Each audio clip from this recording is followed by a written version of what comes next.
చూడండి ఫ్రెండ్స్, రాత్రి అందరు నిద్రపోతుంటే విషు కూడా కావాల. పాప మొత్తం నిద్రపోయింది, సంజు నిద్రపోయింది, మావయ్య నిద్రపోయింది. చూడండి గైస్ మా విశ్వక్ని.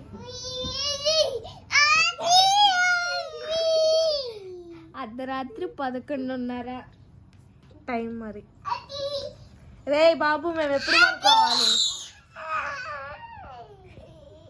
ఏ పిల్ల వస్తుంది, గప్చుప్ పనుకో. పిల్ల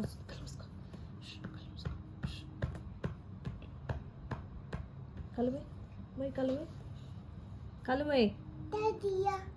తాతయ్య ఆచెల్లాడు లేడు. బాయ్ వెళ్ళాడు తాతయ్య. బాయ్ వెళ్ళాడు. బాయ్ వెళ్ళాడు. నువ్వు ఎక్కడికి వెళ్తావు? నువ్వు కూడా పోతావు. బాయ్ బజ్జో.